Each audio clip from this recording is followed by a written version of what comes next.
Hi friends, welcome to GVK study circle. ఈ వీడియోలో August 8, 2026కి సంబంధించి వార్తలు నిలిచిన జాతీయ, అంతర్జాతీయ, రాష్ట్రీయ అంశాల గురించి, వార్తలు నిలిచిన వ్యక్తులు, అవార్డులు, పుస్తకాలు, మరి క్రీడా సంబంధిత సమాచారం ఒక్కొక్క అంశాన్ని వివరంగా తెలుసుకుందాం.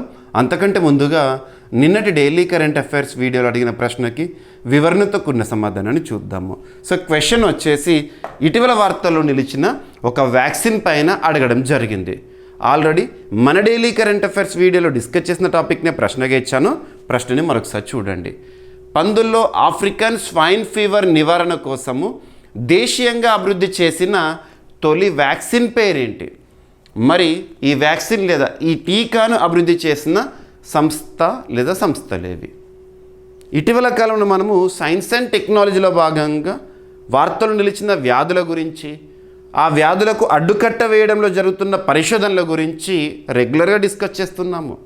అందులో భాగంగా ఒక వ్యాక్సిన్ అభివృద్ధి, ఇది సూపర్లేటివ్ టాపిక్. మనం కరెంట్ అఫైర్స్లో భాగంగా కొన్ని టాపిక్స్ని సూపర్లేటివ్స్లో డిస్కస్ చేస్తున్నాము. ఎటువంటి టాపిక్స్ని? మొట్టమొదటి, తొలి, అతిపెద్ద, అతి చిన్న, అతి పొడవైన, ఇలాంటి ప్రత్యేక పదాలతో కూడిన కరెంట్ అఫైర్స్ని సూపర్లేటివ్స్లో చూస్తున్నాను. సో ఇది ఒక సూపర్లేటివ్ టాపిక్. తొలి వ్యాక్సిన్, పందుల్లో ఆఫ్రికన్ స్వైన్ ఫీవర్ వ్యాధిని అడ్డుకట్ట వేయడానికి ఉద్దేశించిన ఒక వ్యాక్సిన్ని అభివృద్ధి చేయడం జరిగింది. ఆ వ్యాక్సిన్ పేరేంటంటే MA104. MA104 గుర్తుంచుకోండి, డైరెక్ట్గా కోడ్ MA104. ఈ వ్యాక్సిన్ని అభివృద్ధి చేసిన సంస్థ పేరేంటి అంటారు? ICAR, Indian council of agricultural research. భారతదేశంలో వ్యవసాయ రంగంలో పనిచేస్తున్న అత్యున్నత సంస్థ ఐకార్. ఈ సంస్థ 1929లో స్థాపించబడింది. న్యూఢిల్లీ కేంద్రంగా పనిచేస్తుంది. ప్రస్తుతం ఆ సంస్థకి డైరెక్టర్ జనరల్గా మంగిలాల్ జెట్ గారు విధులు నిర్వర్తిస్తున్నారు. ఈ సంస్థ ministry of agriculture and farmers welfare పరిధిలో పనిచేస్తుంది. మరి ఐకార్ పరిధిలో డిఫరెంట్ ఇన్స్టిట్యూషన్స్ ఉంటాయి కదా. అందులో ఒక ఇన్స్టిట్యూషన్ మధ్యప్రదేశ్లోని భోపాల్ హెడ్ క్వార్టర్గా, లేదా మధ్యప్రదేశ్లోని భోపాల్లో ఉన్న ఒక సంస్థ, ఐకార్ పరిధిలోని సంస్థ national institute of high security Animal diseases వారు ఈ వ్యాక్సిన్ని అభివృద్ధి చేయడం జరిగింది. MA104 cell based live attenuated African swine fever vaccine for pigs. ఓకేనా? ఎనఫ్. సో ఇక్కడ ఆఫ్రికన్ స్వైన్ ఫీవర్ అనేది దేనివల్ల వస్తుందంటే అదొక వైరల్ డిసీజ్. ఓకేనా? ముఖ్యంగా పెంపుడు జంతువులు కానివ్వండి, అడవి పందుల పైన కానివ్వండి ప్రభావాన్ని చూపిస్తుంది, మనుషులకు సోకదు. ఓకేనా? మనము వ్యవసాయము, అనుబంధ రంగాలు, అగ్రికల్చర్ అండ్ అలైడ్ సెక్టార్ గురించి నేర్చుకునేటప్పుడు వివిధ జంతువుల గురించి కూడా చూస్తాము. పశుగణన అనేది కూడా మనకి ఇంపార్టెంట్. అలా పశుగణన పైన ప్రభావం చూపిస్తుంది ఈ వ్యాధి అనేది. కాబట్టి ఎకానమీ పైన ఆటోమేటిక్గా ఇంపాక్ట్ పడుతుందన్నట్టే కదా ఆఫ్రికన్ స్వైన్ ఫీవర్ వల్ల. దానికి అడ్డుకట్ట వేయడానికి ఉద్దేశించబడిన వ్యాక్సిన్. ఓకేనా? Ministry of agriculture and farmers welfare concern మినిస్టర్గా ప్రస్తుతం ఎవరున్నారు? శివరాజ్ సింగ్ చౌహాన్ గారు ఈ వ్యాక్సిన్ని రీసెంట్గా ప్రారంభించడం జరిగింది. Right. African swine fever. Right, enough, సరిపోతుంది. ప్రభావం ఏంటి? ఇవన్నీ కూడా ఎగ్జామినేషన్ అడగకపోవచ్చు. ఇక్కడ ఒక ఇన్నోవేషన్ అనేది న్యూస్లో ఉంది కాబట్టి డైరెక్ట్ పాయింట్ని గుర్తుంచుకోండి. ఓకేనా? వ్యాక్సిన్ పేరేంటి? ఆ వ్యాక్సిన్ని అభివృద్ధి చేసిన సంస్థ లేదా సంస్థలు ఏంటి? ప్రత్యేకత ఏంటి? సో ఐకార్ పరిధిలో పనిచేసిన సంస్థ national institute of high security animal diseases అనే సంస్థ. 1985లో స్థాపన. స్థానం భోపాల్, మధ్యప్రదేశ్. ఓకేనా? ఇక ఈరోజు first topic, national disaster management act. ఏ సంవత్సరము? 2005 సంవత్సరము. జాతీయ విపత్తు నిర్వహణ చట్టము. ఆ చట్టం ఆధారంగా ఏర్పాటైన ఒక చట్టబద్ధ సంస్థ నేషనల్ డిజాస్టర్ మేనేజ్మెంట్ అథారిటీ. భారతదేశంలో విపత్తు నిర్వహణకి సంబంధించిన ఒక ప్రాధికార సంస్థ. నోడల్ మినిస్ట్రీ ఏంటి అంటే మినిస్ట్రీ ఆఫ్ హోమ్ అఫైర్స్. మరి NDMAకి ఎక్స్ అఫిషియో చైర్పర్సన్గా ఎవరు ఉంటారంటే ప్రైమ్ మినిస్టర్ గారు. ఎందుకు చెప్తున్నానంటే విపత్తులకు సంబంధించి గుర్తింపు అనగానే మనకు NDMA గుర్తొస్తుంది. భారతదేశంలో హీట్ వేవ్స్, లైట్నింగ్ను నోటిఫైడ్ న్యాచురల్ కెలామిటీస్గా ప్రకటించింది కేంద్ర ప్రభుత్వము. ఓకేనా? మరి ఈ నోటిఫైడ్ న్యాచురల్ కెలామిటీస్ అంటే ఏంటి, ఈ విధంగా గుర్తింపు ఇప్పుడు రెండింటిని గుర్తించిందన్నాను కదా, హీట్ వేవ్స్, లైట్నింగ్. ఈ గుర్తింపుతో మరి భారతదేశంలో నోటిఫైడ్ న్యాచురల్ కెలామిటీస్ సంఖ్య ఎంతకు చేరింది? 14కు చేరింది. సో అందులో కొన్ని బెస్ట్ ఎగ్జాంపుల్స్ పోటీ పరీక్షల కోణంలో చూద్దాము. ఓకేనా? కేంద్ర హోంమంత్రిత్వ శాఖ 2026-2031 కాలానికి సంబంధించిన state disaster response fund, national disaster response fund కార్యాచరణ మార్గదర్శకాల కింద హీట్ వేవ్స్, లైట్నింగ్ను నోటిఫైడ్ న్యాచురల్ కెలామిటీస్ జాబితాలో చేర్చింది. దీంతో దేశవ్యాప్తంగా గుర్తింపు పొందిన నోటిఫైడ్ న్యాచురల్ కెలామిటీస్ సంఖ్య 12 నుండి 14కు పెరిగిందంట. 12 ఉండే ఇప్పుడు 2 కదా, హీట్ వేవ్స్, లైట్నింగ్, ఈ 2 పదాలు అయితే గుర్తుంచుకోండి. ఓకేనా? ఈ జాబితాలో ప్రస్తుతం ఏమేమి ఉన్నాయి అంటే సైక్లోన్స్, తుఫాన్లు అంటాము, డ్రాట్స్, కరువు పరిస్థితులు, ఎర్త్క్వేక్స్, భూకంపాలు, ఫైర్స్, కార్చిచ్చులు, ఫ్లడ్స్, వరదలు, tsunamis and hailstorms, landslides, avalanches, cloudburst, pest attacks, cold waves, heat waves, lightning. ఓకేనా? గుర్తుంచుకోండి. ఇప్పుడు హీట్ వేవ్స్, లైట్నింగ్ కొత్తగా. ఈ గుర్తింపుతో హీట్ వేవ్స్, లైట్నింగ్ వల్ల ప్రభావితమైన ప్రాంతాలు ఏవైతే ఉంటాయో అర్హులైన బాధితులకు స్టేట్ డిజాస్టర్ రెస్పాన్స్ ఫండ్ లేదా నేషనల్ డిజాస్టర్ రెస్పాన్స్ ఫండ్ నిబంధనల ప్రకారము విపత్తు సహాయము, ఆర్థిక సాయం అందించేందుకు అవకాశము ఏర్పడుతుందంట. ఒక సమస్యని నోటిఫైడ్గా గుర్తించింది ప్రభుత్వం అంటే ఆ సమస్య బారిన పడ్డవారు ఎవరైతే ఉంటారో వాళ్ళకు సాయం అందిస్తుంది అన్నట్టు. ఇప్పుడు ఈ సమస్య ఏదైతే ఉంటుందో హీట్ వేవ్స్, లైట్నింగ్ ప్రభావిత వారు ఎవరైతే ఉంటారో, విక్టిమ్స్ ఉంటారు కదా, వాళ్ళకి నేషనల్ డిజాస్టర్ రెస్పాన్స్ ఫండ్ నుండి కానివ్వండి, స్టేట్ డిజాస్టర్ రెస్పాన్స్ ఫండ్ నుండి కానివ్వండి, ఆర్థిక సాయము, వాళ్ళ కోసం ప్రత్యేక విపత్తు సాయాన్ని అందిస్తుంది ప్రభుత్వము. ఓకేనా? అదే ఇక్కడ topic. So disaster management act, national disaster management act ఏ ఇయర్ 2005 అమలు చేసే మంత్రిత్వ శాఖ మినిస్ట్రీ ఆఫ్ హోమ్ అఫైర్స్ విపత్తుల నివారణ, సన్నద్ధత, స్పందన, సహాయక చర్యలు, ఉపశమనానికి చట్టపరమైన సంస్థాగత వ్యవస్థను కల్పించడమే ఉద్దేశము.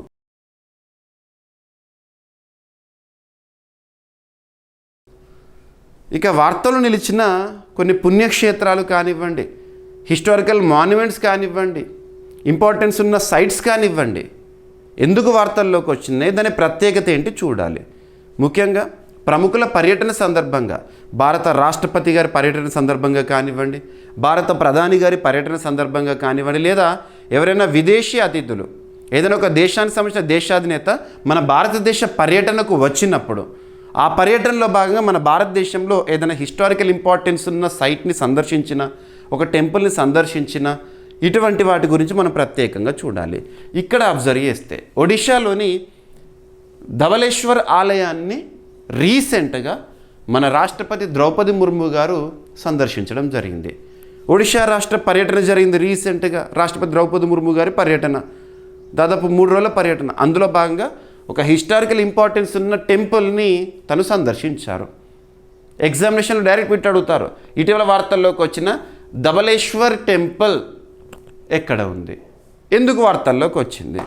సో శివుడికి అంకితమైన దేవాలయము. ఓకేనా? సో రీసెంట్గా మనం చాలా దేవాలయాల గురించి డిస్కస్ చేసాము. కామాఖ్య టెంపుల్ అంబుబాచి మేళా సమయంలో డిస్కస్ చేశాము. ప్రంబనన్ టెంపుల్ భారత ప్రధాని నరేంద్ర మోదీ గారు ఇండోనేషియా దేశ పర్యటనలో భాగంగా ఆ దేశాన్ని సందర్శించారు. అక్కడ ప్రత్యేక ప్యాకేజీని ప్రకటించడం, ఇటువంటివి. ఇటీవల విరూపాక్ష దేవాలయం కానివ్వండి, పూరి జగన్నాథ దేవాలయం కానివ్వండి, ఇటువంటివి అడుగుతారు. భారత రాష్ట్రపతి తన 3 రోజుల ఒడిశా పర్యటన చివరి కార్యక్రమంలో ధవళేశ్వర ఆలయాన్ని సందర్శించి ప్రత్యేక పూజలను నిర్వహించారు.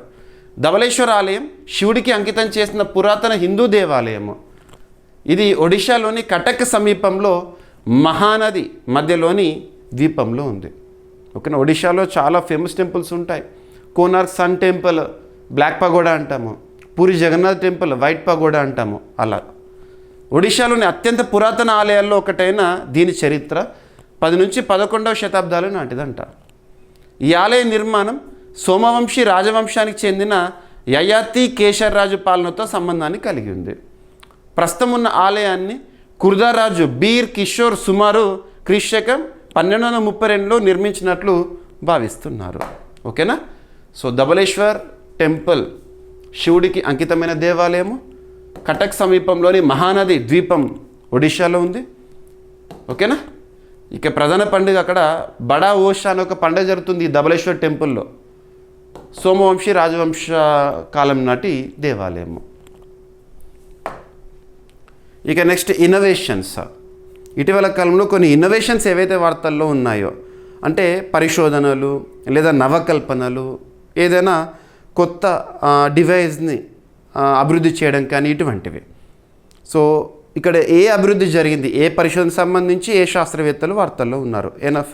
సో ఇక్కడ అబ్జర్వ్ చేస్తే దేశంలో తొలి, సో సూపర్లేటివ్ టాపిక్, దేశంలోనే మొట్టమొదటి స్వదేశీ అంటే మన భారతదేశంలో పూర్తి స్వదేశీ పరిజ్ఞానంతో wave propulsion based vertical profiling సిస్టమ్ని ప్రదర్శించిన NIOT national institute of ocean technology. So జాతీయ స్థాయిలో ప్రముఖ సంస్థ NIOT అనే సంస్థ చెన్నై కేంద్రంగా పనిచేస్తుంది. మీరు సముద్రయాన్ మత్స్య 6000 క్యాప్సూల్ గురించి నేర్చుకున్నప్పుడు ఈ సంస్థ గురించి వినే ఉంటారు.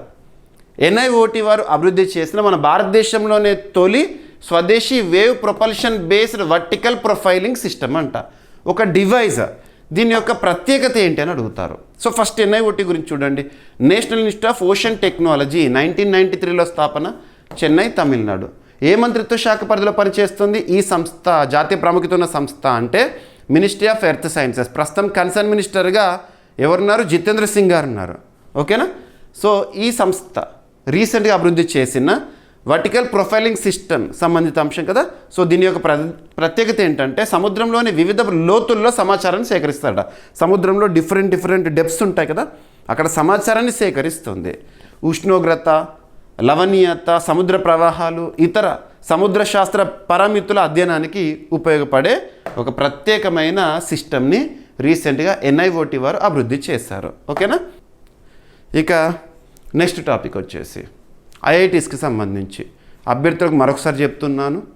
ఇటీవల కాలంలో IITస్కి సంబంధించిన చాలా టాపిక్స్ని మనం డిస్కస్ చేస్తున్నాము. 2020-21 కరోనా విపత్కర పరిస్థితుల కాలం నుంచి IITస్కి ఇంపార్టెన్స్ ఎక్కువగా రావడం జరిగింది. కారణం ఏంటంటే వాటి యొక్క పరిశోధనలు, ఇన్నోవేషన్స్. ఒక్క మాటలో చెప్పాలంటే మన భారతదేశానికే పరిమితమైన IITలు విశ్వవ్యాప్తమవుతున్నాయి. వివిధ దేశాల్లో IIT క్యాంపస్ల ఏర్పాటు గురించి మనం చూస్తున్నాము. మరి పోటీ పరీక్షల్లో కూడా పోటీ పడి మరీ ప్రశ్నలు అడుగుతున్నారు. లాస్ట్ 1 ఇయర్లో ఏ IITకి సంబంధించి ఏ టాపిక్ని అయితే మీతో డిస్కస్ చేస్తున్నా వాటిని సింగిల్ లైన్లో గుర్తుంచుకోండి. ఏ IIT ఏ అంశము. సో ఇక్కడ అబ్జర్వ్ చేస్తే IIT గౌహతి అంటాము. Indian institute of technology Guwahati ఎక్కడుంది? అస్సాంలో. అస్సాంలోని IIT రీసెంట్గా అభివృద్ధి చేసిన ఒక పరికరం. ఆ పరికరం ప్రత్యేకత ఏంటంట? విష పదార్థాల గుర్తింపునకు ఉపయుక్తంగా ఉండే విష పదార్థాలు, వాటర్లో కానివ్వండి, లిక్విడ్స్లో కానివ్వండి, విష పదార్థాలు ఉన్నాయనుకోండి, సులభంగా గుర్తించే పరిజ్ఞానం ఉన్న ఒక డివైస్, పరికరాన్ని అభివృద్ధి చేసి IIT న్యూస్లో ఉంది. మరి ఆ పరికరం పేరేంటి అంటారు? ఆ డివైస్ పేరేంటంటే EI for rapid detection of cancer causing heavy metals and other toxicants. So ఇక్కడ అబ్జర్వ్ చేస్తే క్యాన్సర్ కాజింగ్ హెవీ మెటల్స్ అంటే సింపుల్గా కార్సినోజెన్స్. సో కార్సినోజెన్స్ అంటే దట్ కాజెస్ క్యాన్సర్. సో లిక్విడ్స్లో ఉండే లేదా వాటర్లో ఉండే విష పదార్థాలను, క్యాన్సర్ కాజింగ్ ఏజెంట్స్ని సులభంగా గుర్తించే అధునాతనమైన డివైస్ని అభివృద్ధి చేసింది IIT గౌహతి. ఆ డివైస్ పేరు EI అంట. Enough. So Indian institute of technology Guwahati నీరు, జీవ నమూనాల్లోని విష పదార్థాలు, క్యాన్సర్ కారక భారీ లోహాలను వేగంగా గుర్తించేందుకు తక్కువ ధరలో పనిచేసే పోర్టబుల్ ఆప్టికల్ సెన్సింగ్ పరికరం. పోర్టబుల్ అంటే that can be easily moved from one place to another. ఒక ప్రాంతం మరో ప్రాంతానికి సులభంగా మోసుకెళ్ళగలిగేది. ఓకేనా. EI. ఓకేనా. క్షేత్రస్థాయిలో పరీక్షలు నిర్వహించేందుకు రూపొందించిన ఈ పరికరం డిజిటల్ ఫలితాలను అందించడంతో పాటు సమాచారాన్ని వైర్లెస్ విధానంలో పంపగలగడం అనేది ప్రత్యేకతనంట. ఓకేనా. బీర్ లాంబార్డ్ లా ఆధారంగా పనిచేసే ఈ పరికరం రసాయన రంగు తీవ్రతను, డిజిటల్ రీడింగ్స్గా మార్చి నమూనాలోని పదార్థ సాంద్రతను గుర్తిస్తుంది. జస్ట్ ఈ హెడ్డింగ్ చూడండి సరిపోతుంది. అంతే తప్పితే దాంట్లో ప్రిన్సిపల్ ఏంటి, ప్రొసీజర్ ఏంటి ఎగ్జామినేషన్లో అడగరు. We are aspirants, something of everything should be known. మరి ఆ సంథింగ్ పోటీ పరీక్షలకు మాత్రం 100% ఉపయుక్తంగా ఉండాలి. నేను చెప్పిన పాయింట్ చూడండి, దట్స్ ఎనఫ్. ఓకేనా, సరిపోతుంది. Indian institute of technology Guwahati అస్సాంలో ఉంది. ఇక వార్తలు నిలిచిన నివేదికలపైన, సూచీలపైన, ర్యాంకింగ్స్ పైన పోటీ పరీక్షల్లో తప్పనిసరిగా మనం ప్రశ్నలను ఎక్స్పెక్ట్ చేసి రాల్సిందే. సో ఈరోజు ఒక 3 to 4 టాపిక్స్ ఇలాంటివి ఉన్నాయి. So rankings, reports. వృద్ధాప్యం దిశగా భారత్ 2050 నాటికి ప్రతి 5గురిలో ఒకరు వృద్ధులంట. వృద్ధులు అనగానే మనకు ఒక ఆర్టికల్ లింక్ చేసుకోవచ్చు. దేశంలోనే అత్యున్నత చట్టమైన రాజ్యాంగంలోని 4వ భాగం ఆదేశిక సూత్రాల్లో ఆర్టికల్ 41లో భాగంగా వృద్ధుల సంక్షేమం గురించి మనం చూస్తాము. వృద్ధులకు సంబంధించి డిఫరెంట్ ఇనిషియేటివ్స్, స్కీమ్స్, పాలసీస్ అనగానే ఏ మంత్రిత్వ శాఖ గుర్తుకు రావాలి? Ministry of social justice and empowerment, కేంద్ర సామాజిక న్యాయ సాధికారత మంత్రిత్వ శాఖ. ప్రస్తుతం వీరేంద్ర కుమార్ గారు కేంద్ర మంత్రిగా ఉన్నారు. ఓకేనా. ఇక వృద్ధులకు సంబంధించిన గణాంకాలు, ఒక రిపోర్ట్. ఆ రిపోర్ట్ని ఎవరు రిలీజ్ చేశారు, ఏ సంస్థ రిలీజ్ చేసింది, రిపోర్ట్ పేరేంటి, అందులోని గణాంకాలు ఏంటి చూస్తే సరిపోతుంది. 2050 నాటికి ప్రతి 5గురిలో ఒకరు వృద్ధులు అంట మన భారతదేశంలో. 2050 నాటికి ఇంకొక 23 ఇయర్స్లో ప్రతి 5గురిలో ఒకరు వృద్ధులు, అంటే more than 60 years age. So ఎవరు రిలీజ్ చేశారు రీసెంట్గా రిపోర్ట్ అంటే ట్రాన్స్ఫార్మ్ రూరల్ ఇండియా అనే ఒక సంస్థ. ట్రాన్స్ఫార్మ్ రూరల్ ఇండియా అనే సంస్థ రీసెంట్గా విడుదల చేసిన నివేదిక ప్రకారము భారత్ వేగంగా జనాభా వృద్ధాప్య దశ వైపు అడుగులు వేస్తుందంట. Study of old age or senior citizens ageing మనం ఏం చూస్తాము, జెరంటాలజీ. 2050 నాటికి దేశంలో ప్రతి 5గురిలో ఒకరు 60 ఏళ్ళు లేదా అంతకంటే ఎక్కువ వయసు కలిగిన వారిగా ఉండనున్నారంట. రిపోర్ట్ పేరేంటంటే demographic transitions, changing family structures and the future of care in rural India. ఈ నివేదిక ప్రకారం 2050 నాటికి భారత్లో సుమారు 34.7 కోట్ల మంది వృద్ధులు ఉండనున్నారంట. మన భారతదేశంలో టోటల్ పాపులేషన్లో ఇంతమంది వృద్ధ జనాభానంట. దేశంలోని వృద్ధుల్లో దాదాపు 70% మంది గ్రామీణ ప్రాంతాల్లో నివసించడంతో గ్రామీణ ఆరోగ్య సంరక్షణ, సామాజిక భద్రత, వృద్ధుల సంరక్షణకు ప్రాధాన్యము పెరగనుంది. అనేక అభివృద్ధి చెందిన దేశాలు జనాభా వృద్ధాప్య దశకు చేరకముందే సంపన్న దేశాలుగా మారగా భారత్ తక్కువ ఆదాయ స్థాయిలోనే జనాభా వృద్ధాప్య పరివర్తన ఎదుర్కొంటుందని నివేదిక హెచ్చరించింది. ఒక్కో వృద్ధుడికి అండగా ఉండే పని వయస్సు వయోజనుల సంఖ్య 2001లో 8.4 నుంచి 2026లో 5.2కు తగ్గింది. దీంతో కుటుంబాలు, సమాజం, సంరక్షణ వ్యవస్థలపై ఒత్తిడి పెరగనుందంట. సో ఇక్కడ ఈ టాపిక్లో భాగంగా మీరు చూడాల్సింది ఏంటంటే సంస్థ వారు విడుదల చేసిన నివేదిక పేరు, ఇందులో మెయిన్ పాయింట్ ఏంటి, డిఫరెంట్ పాయింట్స్, గణాంకాలు ఏవైతే ఉంటాయో గుర్తుపెట్టుకోండి. నేను చెప్పిన పాయింట్ చూడండి. ముఖ్యంగా మీకు డిస్క్రిప్టివ్ ఆన్సర్ రైటింగ్ అప్పుడు ఇటువంటి గణాంకాలు కాంటెంపరీ స్టాట్స్ని అడిషన్గా ఇచ్చారనుకోండి, గ్రూప్ 1 మెయిన్స్లో కానివ్వండి, యూపీఎస్సీ సివిల్ సర్వీస్ మెయిన్స్లో కానివ్వండి ఎక్కువ మార్కులు వస్తాయి. ఓకేనా, రైట్. జనాభా వృద్ధాప్యం అంటే ఏంటి ఇదంతా కూడా ఓకేనా. ఇక భారతదేశంలో సీనియర్ సిటిజన్స్ సంబంధించి 60 ఏళ్ళు లేదా అంతకంటే ఎక్కువ వయసున్న వారిని సీనియర్ సిటిజన్స్ అనొచ్చు, old age. Maintenance and welfare of parents and senior citizens act ఏ ఇయర్ అంటారు, 2007. మీరు సోషల్ ఇష్యూస్ సోషియాలజీలో నేర్చుకుని ఉంటారు ఈ చట్టాల గురించి. ఓకేనా. ఎల్డర్ లైన్ ప్రత్యేకత ఏంటి, ఇటువంటివి. ఇక నెక్స్ట్ నీతి ఆయోగ్ వారు విడుదల చేసిన ర్యాంకింగ్స్లో పంజాబ్ టాప్లో ఉందంట విద్యా వ్యవస్థకి సంబంధించి. ఫస్ట్ నీతి ఆయోగ్కి సంబంధించిన బేసిక్ పాయింట్ చెప్తాను. NITI Aayog national institution for transforming India. NITI Aayog national institute for transforming India 2015 జనవరి 1వ తేదీన అప్పటి వరకు పనిచేసిన ప్రణాళికా సంఘం స్థానంలో ఏర్పాటై పనిచేస్తుంది నీతి ఆయోగ్. నీతి ఆయోగ్ అనేది రాజ్యాంగబద్ధం కాదు, ఇట్ ఈస్ నాట్ కాన్స్టిట్యూషనల్. అంటే రాజ్యాంగంలో ఎక్కడ కూడా నీతి ఆయోగ్ ప్రస్తావన లేదు. నీతి ఆయోగ్ చట్టబద్ధం కాదు, ఇట్ ఈస్ నాట్ స్టాచ్యుటరీ. ఏ చట్టం కూడా నీతి ఆయోగ్ గురించి పేర్కొనదు. మరి ఎలా ఏర్పాటైందంటే క్యాబినెట్ రిజల్యూషన్ ఆధారంగా ఏర్పడింది. కేంద్ర మంత్రిమండలి తీర్మానం ఆధారంగా ఏర్పడి పనిచేస్తున్న ఒక అడ్వైజరీ బాడీ, సలహా సంస్థ నీతి ఆయోగ్. మీరు పోటీ పరీక్షల్లో ప్రశ్నపత్రంలో థింక్ ట్యాంక్ అని, కోఆపరేటివ్, ఫెడరలిజం అనే పదాలను కనుక చూసారనుకోండి, ఆన్సర్ నీతి ఆయోగ్ అయి ఉంటుంది maximum. NITI Aayog ex official చైర్పర్సన్గా ప్రైమ్ మినిస్టర్ గారు ఉంటారు. వైస్ చైర్పర్సన్గా ప్రస్తుతం అశోక్ కుమార్ లాహిర్ గారు ఉన్నారు, వెస్ట్ బెంగాల్ రాష్ట్రం చెందినవారు. నీతి ఆయోగ్కి సీఈఓగా ప్రస్తుతం అనురాగ్ జైన్ గారు విధులు నిర్వర్తిస్తున్నారు. 7 ఫుల్ టైం మెంబర్స్ ఉన్నారు. సో నీతి ఆయోగ్ వారు విడుదల చేసిన నివేదికలు, ర్యాంకింగ్స్ చాలా ఇంపార్టెంట్. అందులో ఒకటి నీతి Aayog school education quality index 2026. అందులో టాప్ స్టేట్ ఏది అంటారు డైరెక్ట్ ఎగ్జామినేషన్లో? పంజాబ్. ఇటీవల పంజాబ్ రాష్ట్రం గురించి ఒక టాపిక్ని మనం చూసాము.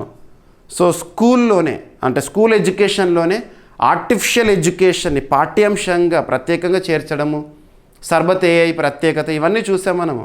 ఓకేనా? సో ఇది. ఇక క్రీడలకు సంబంధించి ఇటీవల కాలంలో స్పోర్ట్స్ రిలేటెడ్గా మనం చాలా టాపిక్స్ చూస్తున్నాము. అందులో చెస్కి సంబంధించి అంతర్జాతీయ స్థాయిలో చెస్ క్రీడను నిర్వహించేది, నియంత్రించేది FIDE, federation international des chess. 1924లో స్థాపన, లసానే కేంద్రంగా పనిచేస్తుంది. మరి ఫిడే వారు నిర్వహించిన ఒక tournament Saint Louis rapid and blitz 2026 టైటిల్ని గెలిచిన వారు ఎవరంటే ప్రత్యేకత మన భారతీయ grandmaster, Indian grandmaster, తమిళనాడుకు చెందిన ఆర్ ప్రజ్ఞానంద. డైరెక్ట్ సింగిల్ లైన్లో గుర్తుంచుకోండి. Saint Louis rapid and blitz 2026 title గెలిచిన ఆర్ ప్రజ్ఞానంద. సో భారత గ్రాండ్ మాస్టర్. సో చెస్కి సంబంధించి అంతర్జాతీయ గుర్తింపు గ్రాండ్ మాస్టర్ అనే నామం. భారత గ్రాండ్ మాస్టర్ ఆర్ ప్రజ్ఞానంద అమెరికాలో జరిగిన grand chess tour Saint Louis rapid and blitz 2026 టైటిల్ని గెలుచుకున్నాడు. ఓకేనా? 20 ఏళ్ల ప్రజ్ఞానంద చివరి రౌండ్కు ముందు జరిగిన మ్యాచ్లో ఉజ్బెకిస్తాన్ గ్రాండ్ మాస్టర్ జావోకిర్ సిందరోవ్తో డ్రా చేసుకొని టైటిల్ని ఖాయం చేసుకున్నాడు. ఓకేనా? సరిపోతుంది. సో గ్రాండ్ మాస్టర్, భారతదేశంలో మొట్టమొదటి గ్రాండ్ మాస్టర్ ఎవరు? విశ్వనాథన్ ఆనంద్ గారు 1988లో. ప్రస్తుతం ఫిడేకి తాత్కాలిక చీఫ్గా విశ్వనాథన్ ఆనంద్ గారు విధులు నిర్వర్తిస్తున్నారు. గుర్తుపెట్టుకోండి పాయింట్స్, రీసెంట్గా మనం డిస్కస్ చేసాము. ఓకేనా? ఇక ఈరోజు ప్రశ్న, 2026 జూలై 23న కుషా క్షిపణి ప్రయోగం విజయవంతంగా జరిగింది. దీని ప్రత్యేకత ఏంటి? ఈ క్షిపణిని అభివృద్ధి చేసిన సంస్థ లేదా సంస్థలేవి? ఆల్రెడీ మన డైలీ కరెంట్ అఫైర్స్ వీడియోలో జూలై మంత్లోనే డిస్కస్ చేసాము. ఓకేనా? ఇక ఈరోజు టాపిక్స్ని క్విక్ రివిజన్ చేద్దాము. నిన్నటి డైలీ కరెంట్ అఫైర్స్ వీడియోలో అడిగిన ప్రశ్నకి కంప్లీట్ ఎక్స్ప్లెనేషన్ ఇచ్చాను. హీట్ వేవ్స్, లైట్నింగ్ని నోటిఫైడ్ న్యాచురల్ కెలామిటీస్గా ప్రకటించింది కేంద్ర ప్రభుత్వం. ఈ ప్రకటనతో ఈ జాబితాలో సంఖ్య 12 నుండి 14కు చేరింది. ఒడిశాలోని ధబలేశ్వర ఆలయాన్ని సందర్శించిన రాష్ట్రపతి. ఎక్కడ ఉంది ఈ దేవాలయం? ఒడిశాలో కటక్ సమీపంలో శివుడి దేవాలయం. దేశంలో తొలి స్వదేశీ wave propulsion based vertical profiling సిస్టమ్ని ప్రదర్శించిన national institute of ocean technology. విష పదార్థాల గుర్తింపునకు ఈఐ పరికరాన్ని అభివృద్ధి చేసిన IIT Guwahati. Moderna mRNA flu vaccine ఎంఫ్లూవివాకి యుఎస్ ఎఫ్డిఏ ఆమోదం తెలిపింది. వృద్ధాప్యం దిశగా భారత్ 2050 నాటికి ప్రతి 5గురిలో ఒకరు వృద్ధులని ఒక నివేదిక రీసెంట్గా రిలీజ్ అయింది. ట్రాన్స్ఫార్మ్ రూరల్ ఇండియా వారు విడుదల చేసిన నివేదిక పేరేంటి? Demographic transitions, changing family structures and the future of care in rural India report. So NITI Aayog school education quality index 2026లో టాప్ పొజిషన్లో పంజాబ్. డేటా సెంటర్ల సామర్థ్యంలో హైదరాబాద్కి ప్రపంచంలో 27వ స్థానము. మరి భారతదేశం నుండి టాప్లో ఎవరు ఉన్నారు? ముంబై 15వ స్థానము. ఓకేనా? ఇక సైబర్ నేరాల నియంత్రణలో దేశంలో తెలంగాణ మొదటి స్థానంలో ఉంది. గుంటూరులో అమరావతి చిత్రకళా వీధి ఈరోజు ప్రారంభము. ఈ కార్యక్రమము లేదా ఈ ప్రత్యేకమైన వేడుకకి స్ఫూర్తి ఏది అంటారు? బెంగళూరులో నిర్వహించే చిత్రసంతే ఆ స్ఫూర్తితో నిర్వహిస్తున్నారు. 12 మంది ర్యాట్ హోల్ మైనర్స్కి సర్వోత్తమ్ జీవన్ రక్ష పథక్. సో ఈ పురస్కారం యొక్క ప్రత్యేకత ఏంటి, ఎప్పుడు ప్రారంభించారు, ఏ మంత్రిత్వ శాఖ పరిధిలో? ఇక Saint Louis rapid and blitz 2026 title గెలిచిన ఆర్ ప్రజ్ఞానంద. ఈరోజు ప్రశ్న, 2026 జూలై 23న కుషా క్షిపణి ప్రయోగం విజయవంతంగా జరిగింది. దీని ప్రత్యేకత ఏంటి, ఈ క్షిపణిని అభివృద్ధి చేసిన సంస్థ లేదా సంస్థలేవి? అభ్యర్థులు ప్రతిరోజు మన డైలీ కరెంట్ అఫైర్స్ వీడియో చూడండి. ఈ క్లాస్కి సంబంధించిన కంప్లీట్ వీడియో మీకు జీవీకే స్టడీ సర్కిల్ యాప్లో ఉంటుంది. So GVK study circle app ఇప్పటివరకు ఇన్స్టాల్ చేసుకొని వారు ఎవరైనా ఉంటే ఈరోజు ఇన్స్టాల్ చేసుకోండి. అందులో CA 360 కోర్స్, CA 360 2026 కోర్సులో ప్రతిరోజు కంప్లీట్ వీడియో ఉంటుంది. ఎక్స్ప్లెనేషన్ విన్న తర్వాత పీడిఎఫ్ని కూడా అప్లోడ్ చేస్తున్నాను ప్రతిరోజు. తెలుగు మీడియం అభ్యర్థుల కోసం తెలుగులోను, ఇంగ్లీష్ మీడియం అభ్యర్థుల కోసం ఇంగ్లీష్లోను. ఈ క్లాస్ ఎక్స్ప్లెనేషన్ అంతా కూడా మీకు ఇక్కడ చూపించిన ఈచ్ అండ్ ఎవ్రీ వర్డ్ పీడిఎఫ్లో ఉంటుంది. ఇక మంత్ ముగియగానే monthly round of videos, monthly magazine Telugu medium అభ్యర్థుల కోసం మరియు ఇంగ్లీష్ మీడియం అభ్యర్థుల కోసం మ్యాగజిన్ ఉంటుంది. మరి special videos including PDF, one liner current affairs and short duration videos ఇవన్నీ కూడా ఉంటాయి. ఓకేనా? ఇక ఈ రోజు క్లాస్లో ఏమైనా మిస్లీనియస్ టాపిక్స్ ఉన్నాయనుకో, నో నీడ్ టు వర్రీ, రేపటి క్లాస్లో జోడించి డిస్కస్ చేద్దాము. రేపు మళ్ళీ కలుద్దాం. Thank you.